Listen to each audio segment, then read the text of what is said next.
Hello, my name is Leslie Scout. I am Chief of Ultrasound at Yale New Haven Hospital, and I'm a Professor of Diagnostic Radiology at Yale University School of Medicine, where I also serve as Medical Director of the Non-Invasive Vascular Laboratory.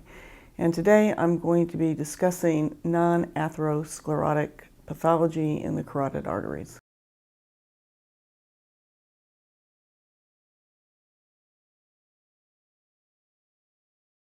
Today we're going to be talking about non-atherosclerotic pathology of the carotid arteries. And the objectives of this talk are to discuss the diagnostic ultrasound features of non-atherosclerotic vascular pathology in the carotid arteries, particularly focusing on carotid artery dissection, arteriovenous fistula, pseudoaneurysm, and different types of vasculitis. So we'll start first with carotid artery dissection. Now, whatever the etiology, the way this occurs is that blood enters into the wall of the carotid artery, separating the different layers. And this starts with a tear of the intima, and then the intima, plus or minus the medial layer, are lifted off the adventitial outer layer of the vessel wall. And the thickness of this flap depends upon whether or not the media is lifted off in addition to the intimal layer. And whether a mural hematoma develops versus whether or not free-flowing blood persists in the false lumen is dependent upon whether or not there is a re-entry point in addition to the proximal entry point. There are a variety of things that can cause dissections in the carotid arteries. These include trauma, which could be just exercise, rapid neck motion, or seatbelt injury. And in fact, the trauma may be quite minor and may not, in some cases, even be noticed by the individual. Another common way that carotid artery dissections occur are due to extension from dissections in the aortic arch, but many are spontaneous, occurring likely due to weakness within the vessel wall. Thus, predisposing risk factors include anything that will weaken the vessel wall, and some of the most common predisposing risk factors include Marfan syndrome, Ehlers-Danlos syndrome, fibromuscular dysplasia, cystic medial necrosis, and hypertension. Approximately 70% of spontaneous dissections occur in young to middle-aged patients. In this situation, they occur equally in males as well as females, and the clinical presentation is a little bit different than those who have traumatic dissections or dissections from the aortic arch, and these patients may present with headache, neck or facial pain, hemispheric symptoms, cranial nerve palsy, and Horner syndrome. Carotid dissections are actually a relatively common cause of stroke in young patients, and this is something you should consider in the young patient who presents with stroke. Other causes of stroke in young patients include cardiac disease, tumor, and vasculitis. Carotid dissections differ a little bit also in terms of whether or not they occur in the common carotid artery versus the internal carotid artery. And dissections that occur in the common carotid artery are typically the result of extension from a dissection within the aortic arch. These typically occur in older patients and are very easily seen on ultrasound. They are often relatively asymptomatic and typically stabilize such that treatment may not be required. It's estimated that strokes occur in only about 3 to 7% of patients who have dissections that are limited to the common carotid artery. On the other hand, carotid dissections that occur predominantly in the internal carotid artery are typically due to trauma or spontaneous dissection. And these tend to occur in younger patients, and they most often start at the skull base and dissect down towards the bifurcation, in other words, dissect proximally. However, in some cases, they do originate at the carotid bifurcation. These are harder to see on ultrasound and unfortunately are more likely to result in stroke. And because they are more difficult to see on ultrasound, these are actually better evaluated on MR, CT, or cut film angiography. The appearance on ultrasound does depend upon whether or not there is a false lumen or a mural hematoma. And if a false lumen is present, very often you will see very bizarre flow patterns, particularly on spectral Doppler interrogation. A patent false lumen is more common in a common carotid artery dissection, but the appearance really does, or the waveform really does depend upon the size and the length of the false lumen. Often you might see retrograde flow in the false lumen, and sometimes the false lumen is large enough that it compresses the true lumen, resulting in decreased flow within the true lumen. A mural hematoma is more common in dissections involving the internal carotid artery. It often spirals around the true lumen, causing compression, and may result in a stenosis, leading to an increase in peak systolic velocity. Since these stenoses are often long segment, often that increase in peak systolic velocity is somewhat lower than you might expect given the degree of stenosis. The ultrasound appearance, of course, is going to depend a lot upon whether or not there is a mural hematoma and whether or not the false lumen is patent. So when you consider dissections in the common carotid artery, which are those that are most easily evaluated on ultrasound, the first thing that you're going to look for on the grayscale imaging is the presence of the intimal flap. This flap is typically quite echogenic on ultrasound. The thickness, as I've mentioned previously, is variable depending upon whether just the intimal layer is lifted off or the intimal layer plus the media is lifted off the adventitia. And the luminal flap may be mobile, so it may pulsate or move during the cardiac cycle. If instead of a patent false lumen, one has a mural hematoma, the most common grayscale ultrasound appearance is of long segment wall thickening, causing a smooth stenosis of the common carotid artery. This often spirals around the true lumen, and this homogeneous thickening of the carotid wall typically involves both the anterior and posterior walls. When two lumens are present, the Doppler waveforms are typically quite different in each lumen.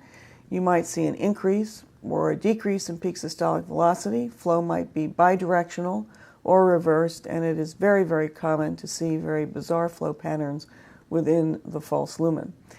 So here is an example on a transverse and longitudinal image of the left common carotid artery. You can clearly see this very thin, echogenic intraluminal flap. When color Doppler is used, you can see that there is flow both within the true and the false lumen, and you can see, in fact, that flow is reversed or blue within the false lumen. On Doppler interrogation, you can see that the waveforms in these two lumens is quite different. The waveform in the true lumen, which is antegrade, as you see here, is somewhat abnormal in that you see decreased diastolic flow and a little bit of a delay in systolic upstroke, but certainly looks much more normal than the waveform pattern in the false lumen, which is very irregular and actually bidirectional, as you see on this spectral Doppler waveform. Here is another example where on the grayscale, on the sagittal as well as the transverse view, you can see this echogenic intimal flap, and noted that this is quite lifted off and is actually folded upon itself, and you can sometimes see very bizarre patterns of the intimal flap, as in this particular case.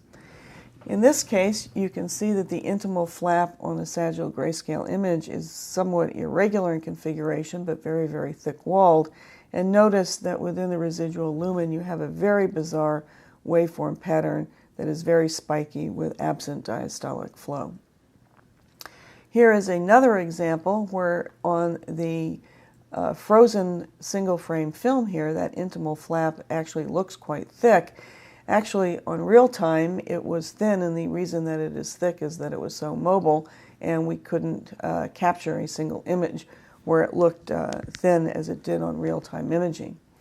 Notice that their true and false lumen are both patent, with flow going in opposite directions.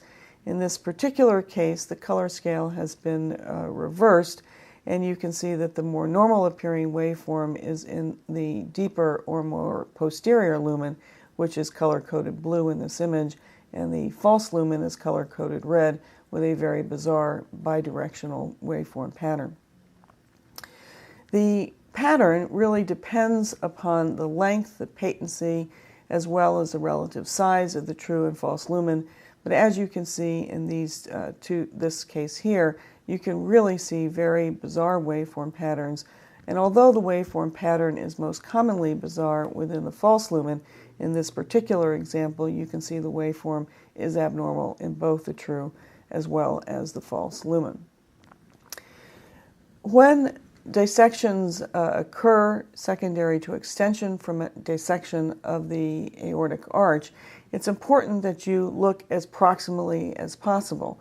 This is a patient who had Marfan syndrome who presented with a known dissection in the aortic arch, and we were asked to evaluate whether or not the dissection extended into the common carotid arteries. And when we initially did the examination, we didn't see any evidence of dissection within the common carotid arteries. However, when we went and looked with the hockey stick transducer and really looked as inferior as we could, notice way down low in the left common carotid artery, you can actually see this dissection, and here you can see it not quite to as good advantage on the sagittal image as well, but initially it was not seen because we didn't look proximally enough. And in this particular case, the right common carotid artery was completely normal, and the dissection had only extended into the left common carotid artery, but had not extended into the origin of the right common carotid artery. This is an example of a patient who has a thrombosed false lumen or a mural hematoma. Notice that when the thrombus is acute, often it is very anechoic, and you can see clearly here that it is compressing the true lumen, causing a little bit of aliasing where the vessel lumen is most narrowed. Here is an older case demonstrating very smooth, homogeneous thickening of the wall of the common carotid artery. Notice that both the anterior and the posterior walls are involved, and very often when you have a intramural hematoma, it will cause this very smooth, long segment stenosis, and you will note that the hematoma spirals around the lumen of the carotid artery, again involving both the anterior as well as the posterior wall. Now, the ultrasound appearance of dissections in the internal carotid artery are typically very, very different from what I've just described in the common carotid artery. And in fact, sometimes the ultrasound findings are completely normal because the dissection begins at the skull base up above your field of view when you do your carotid ultrasound lower down in the neck. And if it doesn't particularly compress the lumen, the proximal waveform and proximal grayscale and color imaging may be completely normal. So if there is strong clinical suspicion of a dissection in the internal carotid artery and your ultrasound exam is normal, you should consider referring that patient to either MR, CT, or angiography to look further despite the presence of a normal carotid ultrasound. If the lumen is significantly compressed by the dissection in the internal carotid artery, you may see a high resistance waveform in the internal carotid artery. And so if you see such a waveform in a young patient who has no evidence of stenosis or plaque at the carotid bulb, you ought to be thinking about a distal dissection. You ought to think about this diagnosis in a patient who presents with an acute occlusion of the ICA who is very young. And sometimes you will see a smooth tapering stenosis of the internal carotid artery in a young patient. And similar to the ultrasound appearance of the mural hematoma that I just described to you in the common carotid artery, this stenosis will be the wall will be homogeneous in echo texture, relatively hypoechoic, and you will not see underlying evidence of atherosclerosis or calcified plaque. Typically, this narrows the residual lumen, and you will see increased peak systolic velocity at the site of this smooth tapering stenosis. So this is an example of a young 24-year-old female patient who presented with a headache, And when you look in the right common carotid artery here and the right internal carotid artery down below, you will see that the waveforms look totally normal. Upstroke is sharp, and there is a normal amount of diastolic flow both in the common and in the internal carotid artery. However, when you look on the left side, you will see both in the common carotid artery as well as the internal carotid artery that there is no diastolic flow, and in fact there is a little bit of reversal of early diastolic flow. This is a very high resistance waveform suggesting that there is a proximal obstruction. In addition, there is marked asymmetry in peak systolic velocity. The peak systolic velocity in the right internal carotid artery is 107 centimeters per second, but is only 21 centimeters per second in the proximal left internal carotid artery. When you look on the grayscale, you'll notice that there is no evidence of thrombus or plaque in that proximal internal carotid artery. It looks wide open, no underlying atherosclerosis, but again, the spectral Doppler waveform is very abnormal with decreased peak systolic velocity, no end diastolic flow, and actually frank reversal of flow in early diastole. And this constellation of findings should make you consider the possibility of a obstructing lesion up higher outside of the field of view of your ultrasound. And in a young patient, the primary thing you should be considering is a carotid dissection at the skull base. This patient went on to have a CTA and noticed that the right internal carotid artery, although tortuous, appears completely normal, but on the left, although the internal carotid artery is completely normal at the bulb and bifurcation, as you follow it up towards the skull base, you can see that it becomes extremely attenuated and narrowed. And when you look at the contrast images, you can see again that on the right, the common carotid and internal carotid artery are normal all the way through the skull base, but on the left, you can see that there is this smooth tapering of the distal internal carotid artery as it enters the skull base, consistent with a dissection of the distal internal carotid artery dissection. Here is another example where you can see on the sagittal color image of the proximal right internal carotid artery that it looks completely normal. There's complete fill-in of the lumen. There's no abnormality of the vessel wall at all.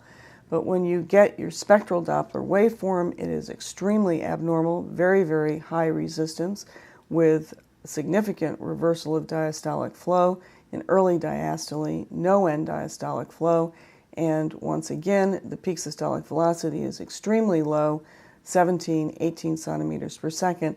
This has been described as a thump waveform or a knocking waveform, and again, is indicative of a distal obstructing phenomenon or distal obstructing etiology, and in a young patient, the thing that is most likely is a distal carotid artery dissection. This patient went on to have a CTA several days after the ultrasound, and here you can see the smooth tapering stenosis at just beyond the level of the carotid bifurcation. This obviously had extended from the stenosis that you see up higher in the intervening 2 days. Note that there is no evidence of underlying atherosclerosis. Occasionally, you can actually see blood in the wall on a CT or an MR corresponding to hypoechoic thickening on the ultrasound. So again, correlation with the history is extremely important, and this etiology should be considered in a young patient or a patient presenting with neurological symptoms following trauma. Here is a different kind of appearance of a ICA dissection. Here you can see that while the distal ICA lumen is patent, notice that there is smooth tapering of this vessel. The wall is thickened. It's very homogeneous. It is very, very hypoechoic. And again, in a young patient where you don't see evidence of underlying atherosclerosis, but you see this very smooth, homogeneous hypoechoic wall thickening, you ought to be thinking about a dissection as well as a mural hematoma. When the pulse Doppler waveform was obtained in this particular patient, again, this confirms what you saw on the color image, namely the lumen is narrowed, velocity is increased to 225 centimeters per second. There's some spectral broadening, actually increased diastolic flow. This is the type of waveform that you see at a stenosis, but what's atypical here is that there's no evidence of atherosclerosis and the wall is diffusely thickened and hypoechoic. This patient went on to have an MR. Notice that you can see increased signal intensity within the wall of the vessel, confirming the presence of blood, and this is an intramural hematoma due to a dissection of the internal carotid artery. I want to point out, as you can see from the cases that I've just presented, that the most typical appearance of a dissection involving the internal carotid artery is either that of a high resistance waveform without evidence of stenosis due to the distal obstruction, or a intramural hematoma with hypoechoic homogeneous thickening of the wall causing a tapering of the vessel lumen. But it is very, very uncommon to see a dissection flap itself in the internal carotid artery. This is probably because the vessel is so small and it tends to occur distally. So unlike in the common carotid artery, when you most often see a dissection flap, visualization of the dissection flap is quite rare in a patient with a dissection involving the internal carotid artery. Well, moving on to arteriovenous fistulas, this is a connection most commonly seen between the common carotid artery and the internal jugular vein. This is almost always due to trauma. It could be blunt trauma or penetrating trauma, and unfortunately the trauma is iatrogenic. So we often see this in our institution following an attempt to place a central catheter in the internal jugular vein, and sometimes we see this in post-surgical patients. However, occasionally it can occur in patients who have an underlying cervical malignancy or have been treated with high-dose radiation therapy in the neck, and either the fibrosis from the radiation therapy or erosion from the malignancy may cause erosion into these two contiguous vessels, resulting in a fistulous connection between them. Extremely rarely, a connection between the common carotid artery and internal jugular vein can be congenital, but this is actually most usually referred to as an arteriovenous malformation rather than an arteriovenous fistula. These patients clinically present with a neck hematoma, a BRUIT, sometimes a palpable thrill. If there is a very large shunt of blood from the common carotid artery to the internal jugular vein, this sometimes can cause overload of the right heart, and patients may present in congestive heart failure. And sometimes one will see on physical exam distension of the internal jugular vein and can note that it is extremely pulsatile. In today's practice, treatment is usually placement of a carotid stent, and occasionally now surgery is still required. On ultrasound, you're going to see color aliasing within the connection between these two vessels, and sometimes the increased velocity of flow will actually cause a perivascular soft tissue vibration, which on ultrasound will appear as a color BRUIT. You will see increased systolic and diastolic velocity in the feeding artery, though sometimes we don't always note this in the common carotid artery because peak systolic velocity and diastolic velocity are quite elevated baseline. But you should see pulsatile flow in the draining vein that has higher than expected velocity. Note that the artery up above the fistulous connection should have a normal waveform, and similarly, the waveform in the internal jugular vein above the fistulous connection most commonly has a normal waveform, although occasionally you might see retrograde flow. Another interesting phenomenon is that if an arteriovenous fistula is small, it may collapse when the patient is supine. And so in order to visualize it, you may have to have the patient in an upright or sitting position. So if there's strong clinical concern for an arteriovenous fistula, a patient has a palpable thrill, for example, and if the patient presents with pain following an attempted line placement, you don't see anything. When you're doing the patient supine, it probably is worth it to have the patient sit up and take a quick look as well. This is an example of a patient who had had a carotid endarterectomy and presented with a BRUIT in the neck as well as a palpable thrill. And notice on the color Doppler ultrasound, you can see what we describe a soft tissue BRUIT, this color mosaic or speckled pattern in the soft tissues between the common carotid artery as well as the internal jugular vein. This is due to the fact that increased velocity of blood flow through that small fistulous connection causes vibration of the surrounding soft tissues, and on color Doppler, this results in this color mosaic. The problem with this, of course, is that it obscures visualization of the underlying structures. So what should you do in order to improve your visualization? You can increase your scale or your PRF. You can increase your wall filter, because typically this perivascular soft tissue vibration is a very low frequency. And the other thing that you can try to do is to image in diastole. So in this particular case, we increased our PRF and our wall filter. We eliminated that soft tissue BRUIT, and then you can see both with the color and on the grayscale quite clearly this connection between the internal jugular vein as well as the common carotid artery. And on the spectral Doppler tracing within the fistulous connection itself, you can see a very low resistance waveform pattern characterized by an increase in both peak systolic as well as end diastolic velocity.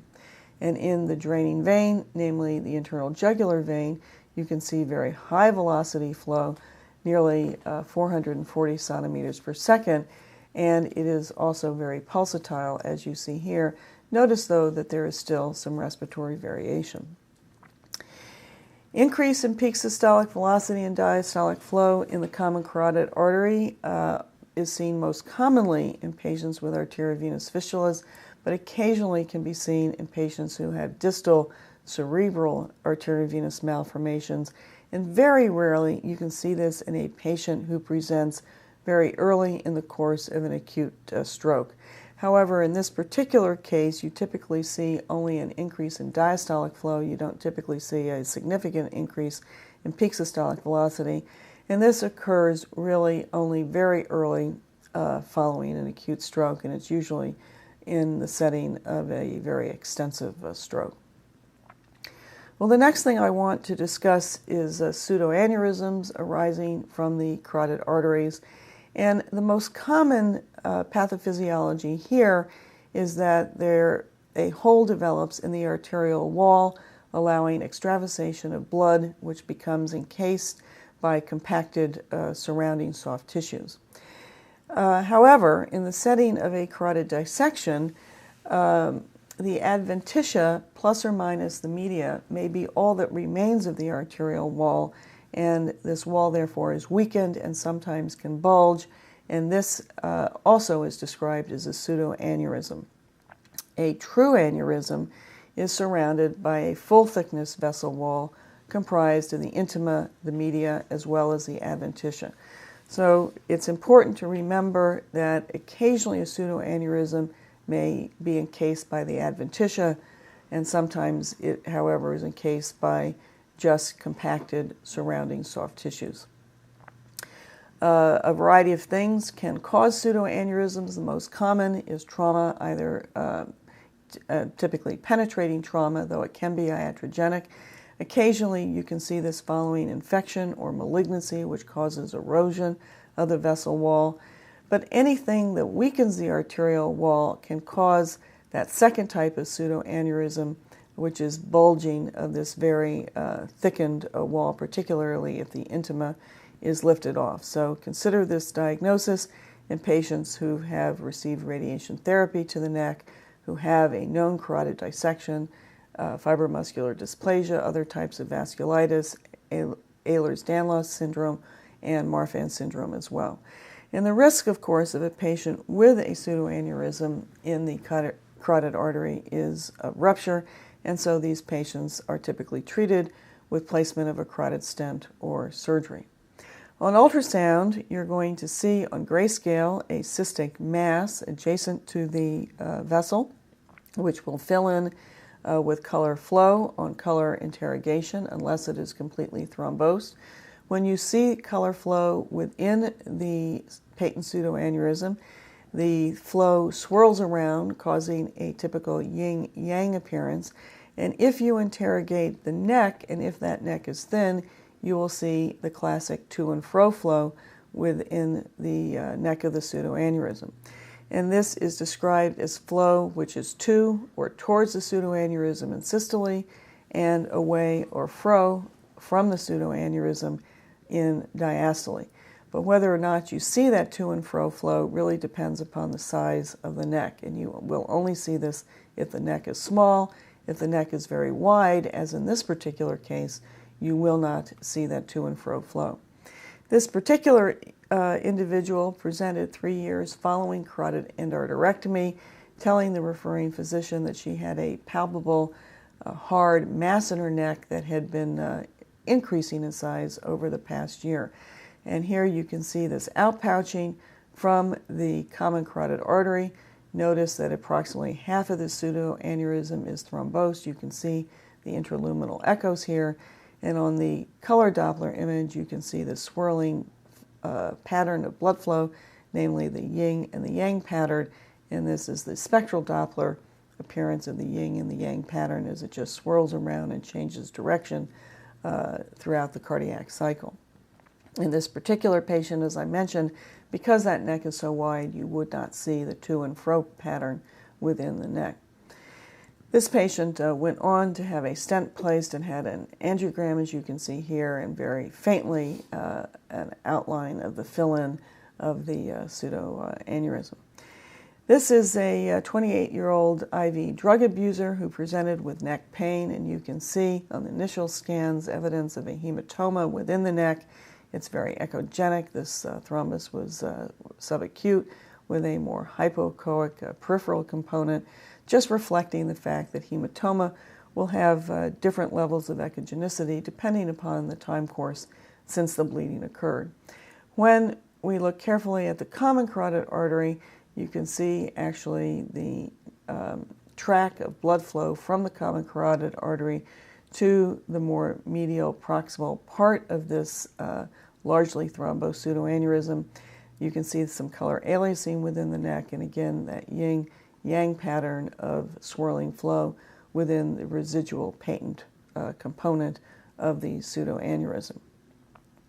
Here is a spectral Doppler waveform obtained within the neck, demonstrating that classic to and fro pattern with flow heading towards the pseudoaneurysm in systole and away from the pseudoaneurysm in diastole.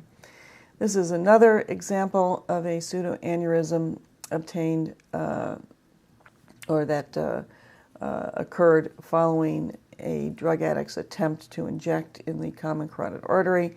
Here you can see on the power Doppler image the pseudoaneurysm arising from the distal common carotid artery just below the bifurcation, and here on the angiogram you can see the pseudoaneurysm exactly as we saw it on the power Doppler image. This is a patient who presented with a neck mass in the intensive care unit following an attempt at placing a central line. This is the common carotid artery near the bulb.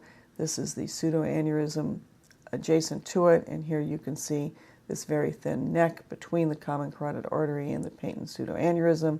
This is the angiogram confirming the ultrasound findings. And notice that in this neck, again, you have the classic to and fro waveform pattern. But as I have said, you will only see that pattern if the neck is thin. If it's wide, you're going to have a very bizarre flow pattern. This is a patient who had a mycotic pseudoaneurysm, demonstrating that you see just a bizarre waveform pattern in the neck because, again, that neck is very wide, and typically you see a wider neck in a patient who has a mycotic pseudoaneurysm. When the pseudoaneurysm occurs because of penetrating trauma, it's typically a narrower, more pinhole neck that has the to and fro waveform pattern. This is a patient who presented actually 5 years following carotid endarterectomy. She actually had a TIA and therefore had a CAT scan, which suggested a vascular abnormality actually up fairly high above the bifurcation. When she had her ultrasound to further evaluate what they'd seen on the CT, notice you can see evidence of the carotid endarterectomy. The bulb is distended, and here you can see the patch. But the distal internal carotid artery actually looked pretty normal, but up higher, well above the operative site, you can see this focal outpouching, which represented the pseudoaneurysm that they'd seen on the CT scan. And this probably was due to clamp injury. Here on the color Doppler, you can see that swirling blood flow pattern described as the yin and the yang appearance. Again, this is a wide neck, so it would not have a to and fro pattern within the neck. This patient went on to have an angiogram because they were going to try and exclude this by placing a stent across this. And again, you can see the very wide base of this pseudoaneurysm, again, well above the operative site, probably related to a clamp injury. It's kind of an interesting case because as they attempted to place the stent across the pseudoaneurysm, it actually got coiled within the pseudoaneurysm. They weren't able to retrieve this, and this had to be converted to an open operative procedure to retrieve the stent and to fix the pseudoaneurysm. True aneurysms are actually very uncommon in the carotid arteries and occur more commonly in the common carotid artery than in the internal carotid artery.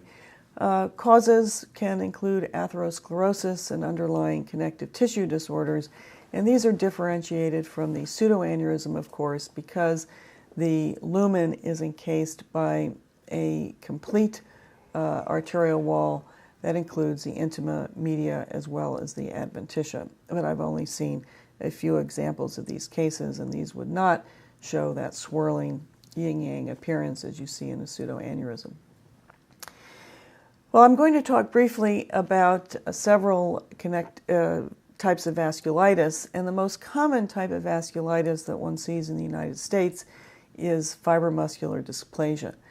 This is an arterial disease of unknown etiology. It's been postulated that deficiency in alpha-1 antitrypsin might be a cause of this, but other etiologies that have been postulated include ischemia, hormonal changes, and even mechanical stress.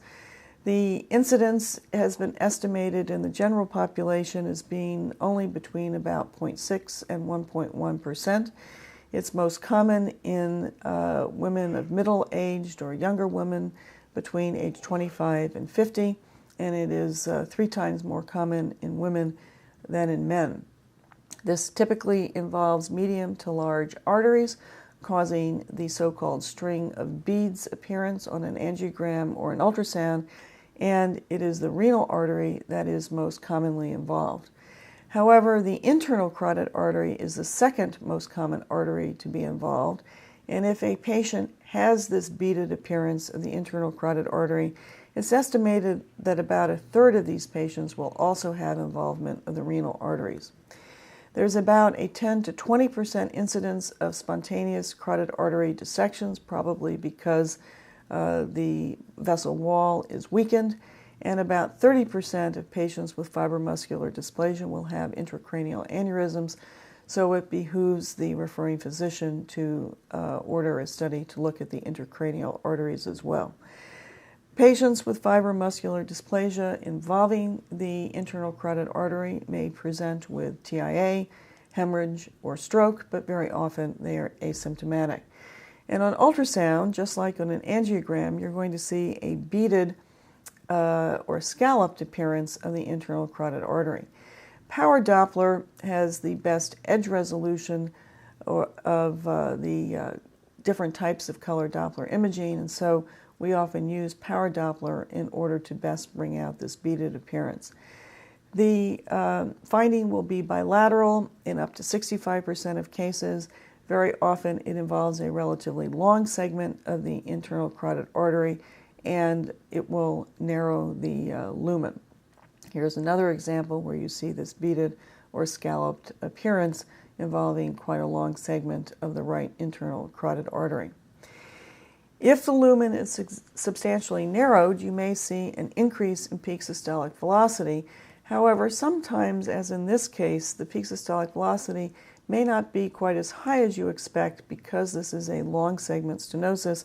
What you really have is a series of tandem lesions, and in that case, particularly when you look distally, you may not see an increase in peak systolic velocity, though sometimes you do see a tardus parvus waveform, as you did see in this particular individual. Takayasu arteritis, or aortic arch syndrome, is a fairly rare type of arteritis in the United States. This is sometimes also referred to as pulseless disease because patients most often present with absent pulses in the upper extremities. This is an inflammatory disease of unknown etiology. One sees granulomatous inflammation that predominantly affects the wall of the aorta as well as the major branches at the origins. This inflammation will result in thickening of the walls of these branch vessels at the origin, resulting in arterial stenosis, sometimes progressing to thrombosis, and occasionally patients may present with aneurysms as well. This most commonly occurs in young women between the ages of 15 and 30. In fact, it's estimated to occur 8 to 9 times more commonly in females than in men. And although this is very uncommon in North America, it has a very high incidence in Asia. In fact, in India, it's the most common cause of renal vascular hypertension. These patients are treated with steroids, although this is not always terribly effective. On ultrasound, you are going to see wall thickening of the proximal common carotid arteries, resulting in narrowing of the lumen. You will see increased peak systolic velocity at the site of the stenosis, and this is often, but not always, bilateral, though even when it's bilateral, it can be asymmetric. And so here you see an example where you see diffuse wall thickening of both common carotid arteries. Note that it is more prominent proximally and improves as you go distally. Here is a different patient, though, where you can see actually that the wall thickening extended all the way to the carotid bulb. On spectral Doppler interrogation, you can see a relatively normal waveform pattern, but the velocity is increased because the vessel wall is narrowed. This is a patient with a different problem. You can see that there is diffuse thickening of the left common carotid artery, but notice that it begins in the mid-common carotid artery. The proximal common carotid artery is normal, extends up to the bulb, and the right common carotid artery looked relatively normal. Here you can see another patient with the same pathophysiology, where you can see diffuse, relatively homogeneous wall thickening that involved predominantly the mid-common carotid artery. And while this looks very similar to a patient with Takayasu's arteritis, the difference is that the origins of the common carotid artery look normal, and this predominantly affected the mid-common carotid artery. And this is a patient who has wall thickening due to underlying radiation arteritis. This is a well-known delayed effect of high-dose cervical radiation therapy. We see this most commonly in patients who've been treated for Hodgkin's disease or squamous cell cancers of the head and neck. And the underlying pathology is indeed an accelerated atherosclerosis characterized by significant inflammation as well as fibrosis. In addition to the problems that I've just described in the vessel wall itself, surrounding scar tissue and soft tissue fibrosis can also contribute to compression of the common carotid artery, causing stenosis and even occlusion. It's estimated that there is an occurrence rate of as high as 30 to 40% following high-dose cervical radiation therapy. It does take about 5 to 10 years to develop radiation arteritis after the cervical radiation therapy. The stroke rate is estimated to be as high as 7% in these patients, and often, therefore, treatment is recommended, and in today's practice, the optimal treatment therapy is considered to be stent placement in the common carotid artery. Which brings up a very interesting question, given the fact that this has a very high incidence and that these patients, about 7% of them, will develop stroke, and that there is good therapy for it. Should we screen patients who have had high-dose radiation therapy in order to prophylactically treat these patients before complications develop? The ultrasound appearance mimics the appearance, as I've mentioned, of Takayasu arteritis, except that this diffuse wall thickening of the common carotid artery typically involves the middle part of the common carotid artery.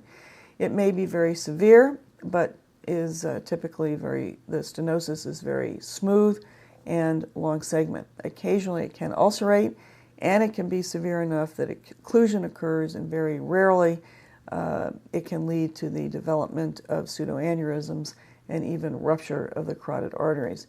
Here's another example where you can see that although there is some underlying atherosclerosis, you can see this echogenic plaque out at the wall of the common carotid artery.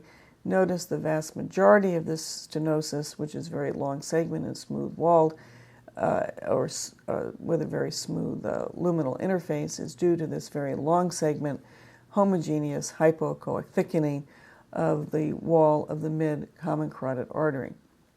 Here's another example where you can see that the wall is a little bit more irregular, but again, very homogeneous and hypoechoic. MOYAMOYA disease is an uncommon type of vasculitis. This is believed to be inherited, tends to be progressive, and this typically involves the internal carotid artery as well as the middle and anterior cerebral arteries. Ultimately, this vasculitis will cause significant constriction of these vessels and occlusion. It tends to be bilaterally, and once occlusion occurs, it is the basilar artery that will ultimately supply most of the blood flow to the head. This is a very severe disease, often symptomatic with patients presenting with stroke, hemorrhage, or seizures, and there is no known medical therapy. This tends to occur in children and young adults in the 3rd to 4th decade. It is also more common in women, and there's an increased incidence in individuals with Down syndrome, neurofibromatosis, and sickle cell disease. On angiography, you will see occlusion of the internal carotid arteries in the skull, as well as occlusion of the middle and anterior cerebral arteries, and the so-called puff of smoke appearance due to compensatory dilatation of the striate vessels. On ultrasound, you won't see that puff of smoke appearance, and obviously you don't typically interrogate the intracranial internal carotid artery or the middle or anterior cerebral arteries, but because of this occlusion of these distal vessels, you will see a high resistance waveform in the more proximal ICA as well as common carotid arteries. The last type of arteritis I want to talk about is temporal arteritis, which is sometimes referred to as giant cell arteritis. This is a chronic systemic inflammatory arteritis and tends to occur in older women over the age of 50. These women typically present with headache, visual abnormalities, systemic myalgias or arthralgias, and sometimes the temporal artery may be painful on physical examination. It typically involves a superficial temporal artery, which is a branch of the external carotid artery, but it can involve any medium to large artery. You will see thickening of the vessel wall, sometimes with obliteration of the lumen, and if it involves the internal carotid artery, this can result in stroke, though this is relatively uncommon. Diagnosis is made with biopsy of the temporal artery, and these patients are relatively effectively treated with steroid therapy. This is an example of a patient where you can see a high resistance waveform in the common carotid, internal carotid artery as well as the external carotid artery. Note that there's no diastolic flow in the common carotid artery. There's very reduced diastolic flow in the internal carotid artery, and there's actually reversal of flow in the external carotid artery. So again, a high resistance waveform pattern in all the vessels on the neck. This was a very extreme case, but notice that the abnormality is more exaggerated in the external carotid artery because that's the vessel that is typically involved first. So in conclusion, Don't forget to look for non-atherosclerosis-related pathology in the carotid arteries during your Doppler ultrasound examination. Ultrasound is an excellent way to diagnose common carotid artery dissections, arteriovenous fistulas, and pseudoaneurysms. It is certainly not as accurate for detecting pathology such as what I've just described in the internal carotid artery or in the vertebral artery, particularly vertebral artery dissections, and so you may need an angiogram for complete evaluation or stent placement in patients who you think have disease, particularly dissections involving the internal carotid artery or the vertebral arteries. I think ultrasound has a limited role in the evaluation of vasculitis, but consider the diagnosis of vasculitis, dissection, or radiation arteritis in patients who present with long segment, smooth wall thickening, particularly in the common carotid artery. And I do think that we should consider screening patients who've had high-dose cervical radiation therapy starting about 5 to 10 years following completion of their cervical radiation therapy. Thank you very much.